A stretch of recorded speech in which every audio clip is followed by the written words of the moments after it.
تاکہ اگر ہم کسی مشکل میں پھنس جائیں کہیں پر یا ہمیں تعدیر خوراک نہ ملے تو وہ ریزرو جو انرجی ہوتی ہے وہ جسم کے نظام کو چلاتی ہے۔ لیکن ناظرین ایک عرصہ تک جب وہ انرجی جسم استعمال نہیں کرتا یا استعمال کرنے کی نوبت نہیں آتی تو وہی انرجی جسم کے میٹابولزم کو گراتی ہے اور جسم کے نظام کو ڈسٹرب کرنے لگتی ہے۔ تو ضروری یہ ہے کہ اس انرجی کو جو جسم کے اندر ریزرو پڑی ہوئی ہے اس کو کسی طرح ڈسچارج کیا جائے،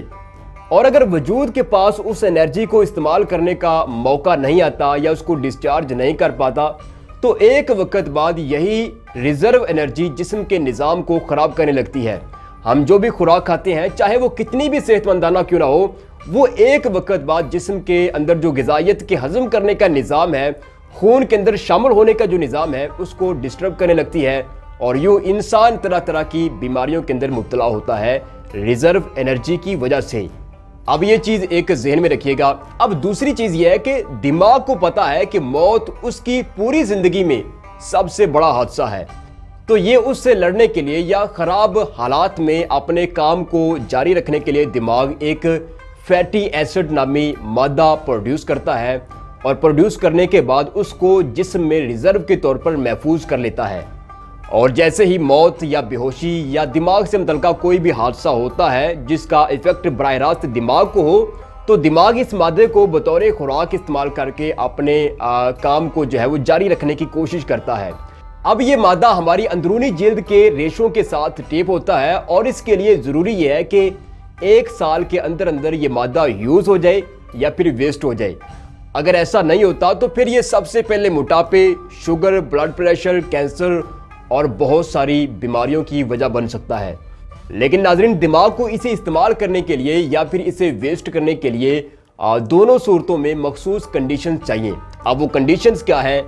ڈاکٹر اینسل کیز کے مطابق جب بھوک شدت اختیار کرتی ہے تو دماغ باڈی کا میٹابولزم میکانزم کو سلو کر دیتا ہے اور ایک کیمیکل ہائپوتھیلیمس کو ریلیز کر کے پورے جسم میں سرکل کرواتا ہے تاکہ جسم میں موجود توانائی کے ذخیروں کا جائزہ لیا جا سکے، اور اس کے بعد ناظرین دماغ ایک ہارمون ایڈرینالین کو حکم جاری کرتا ہے کہ پورے جسم میں جہاں جہاں ریزرو انرجی موجود ہے اسے گلوکوز میں بدل کر خون میں شامل کرو اور جسم میں زندگی کے سلسلے کو جاری رکھو۔ اب ایڈرینالین ہارمون اس قدر طاقت سے جسم کے اندر کام کرتا ہے کہ آپ کے جسم میں موجود انرجی کے تمام ذخیرے چاہے وہ کسی بھی شکل کے اندر موجود ہوں، نہ صرف وہ بلکہ جسم میں فاسد مادے، گندے جراثیموں کو بھی پیوریفائی کر کے آپ کے خون میں طاقت بنا کر انرجی بنا کر جو ہے وہ دوڑا دیتا ہے۔ یہ رب کائنات کا کتنا خوبصورت اور دلچسپ نظام ہے۔ اب ناظرین بھوک کے اندر جہاں ایڈرینالین اپنا کام کرتا ہے جسم کے گندے مادوں کو، فاسد مادوں کو، گندے جراثیموں کو خون کے اندر پیوریفائی کر کے خون کے اندر شامل کرتا ہے، طاقت بناتا ہے، دوسری طرف دماغ ایک دوسرا کام بھی کرتا ہے کہ جسم کے اندر جتنا بھی فیٹی ایسڈ نامی مادہ موجود ہوتا ہے جس نے ایک وقت بعد یا تو استعمال ہونا تھا یا پھر ویسٹ ہونا تھا، تو بھوک کی صورت میں دماغ اس فیٹی ایسڈ مادے کو خوراک کے طور پر استعمال کرنے لگتا ہے، اور یوں دماغی حواس بھوک کے اندر بھی جو ہے وہ جاری رہتے ہیں۔ اور ناظرین ڈاکٹر اینسل کیز کے مطابق 1 ماہ کی پریکٹس کے بعد اگرچہ آپ کا جسم خاصا کمزور ہوتا ہے لیکن آپ کے جسم میں ایک ایک خراب خلیہ، ایک ایک فاسد مادہ، ایک ایک جراثیم اور انرجی کے تمام جو ریزرو ذخیرے تھے وہ استعمال ہو جاتے ہیں، اور انسان پوری طرح نئی انرجی کو جسم میں اتارنے کے لیے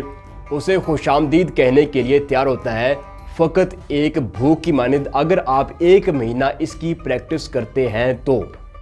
اب ناظرین ڈاکٹر یواخم گارڈمین جو کہ ڈاکٹر اینسل کیز کی ریسرچ کو بعد میں آگے بڑھاتے ہیں، وہ کہتے ہیں کہ اگر آپ ہفتے میں 2 دن فاقہ کشی اختیار کرتے ہیں تو دراصل آپ ایک صحت مندانہ زندگی کا راستہ چنتے ہیں اگر آپ ہفتے میں 2 بار فاقہ کشی اختیار کرتے ہیں اور اس طریقے سے خود کو ریسٹور کرتے ہیں۔ اب ناظرین یقیناً آپ کو سمجھ آ چکی ہوگی کہ نبی کریم صلی اللہ علیہ وآلہ وسلم ہفتے میں 2 نفلی روزے جو تھے وہ کیوں رکھتے تھے، اور اسی طرح جو خالق اس وجود کا مالک ہے، اس مشین کا خالق ہے، اس نے کیوں کہا کہ ساری عبادات ایک طرف لیکن واحد روزہ ایک ایسی عبادت ہے جس کا اجر میں خود لکھتا ہوں، اور وہ اجر کتنا ہوتا ہے کسی کو معلوم نہیں۔ اور اس کے بعد اے ایمان والو تم پر روزے فرض کیے گئے جیسے کہ تم سے پہلے لوگوں پر فرض کیے گئے تاکہ تم تقوی والے پرہیزگار بنو۔ اچھا یہ جو آیت کا آخری حصہ ہے نا کہ تم تقوی والے پرہیزگار بنو تاکہ تم تقوی اختیار کرو، اس کی باقاعدہ ایک سائنسی حقیقت ہے جو میں ابھی لاسٹ میں آپ کے سامنے رکھنے لگا ہوں۔ ڈاکٹر اینسر کیز کہتے ہیں کہ بھوک کا جو عمل ہے انسانی دماغ میں بیہیویئر کنٹرول کرنے والے کیمیکلز کو فطری راستے پر لاتا ہے، کیونکہ جب خوراک پوری طرح خون کے اندر شامل نہیں ہوتی تو اس چیز کی رپورٹ دماغ کو ہوتی ہے اور دماغ کا جو کیمیکل بیلنس ہے وہ بگڑتا ہے، اور یوں صرف خوراک کی وجہ سے انسان کا برداشت اور عدم برداشت کا جو رویہ ہے وہ آگے پیچھے ہو جاتا ہے۔ لیکن جب آپ ایک جائز سطح کی بھوک اختیار کرتے ہیں تو آپ کے دماغ میں جو کیمیکل ریئیکشن ہوتا ہے، کیمیکل کا جو اخراج ہوتا ہے، آپ کے خوشی غمی اور محسوس کرنے کے جو کیمیکلز ہوتے ہیں وہ ساری چیزیں ایک فطری سطح پر آ کر رک جاتی ہیں جو کہ آپ کا اصل ٹریک ہے۔ اب یہ وہ سٹیج ہوتی ہے جہاں پر انسان کے دماغ کے اندر کیمیکل ٹھیک سے کام کرتے ہیں تو وہ چیزوں کا ٹھیک سے انالیسس کر پاتا ہے، وہ اچھائی اور برائی کا جو تجزیہ ہے وہ دوسرے لوگوں سے بہتر کر پاتا ہے۔ چونکہ یہ جائز بھوک کے یہ نتائج ہیں تو اسی لیے اللہ کہتا ہے کہ ہم نے تم پر روزے اور تم سے پہلے لوگوں پر روزے اس لیے فرض کیے تاکہ تم تقوی اختیار کرو، تاکہ تمہیں اچھائی اور برائی کا بہتر اندازہ ہو۔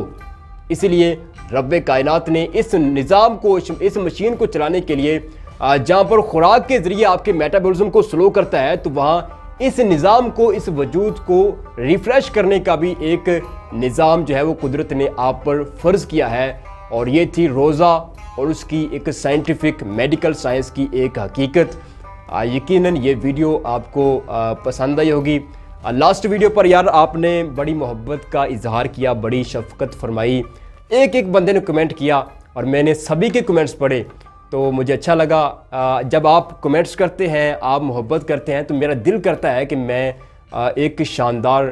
ایک بالکل زبردست چیز جو ہے وہ آپ کے سامنے لاؤں۔ تو امید ہے آپ کو یہ ویڈیو پسند آئی ہوگی۔ اپنا بہت سارا خیال رکھیے گا۔ اللہ حافظ۔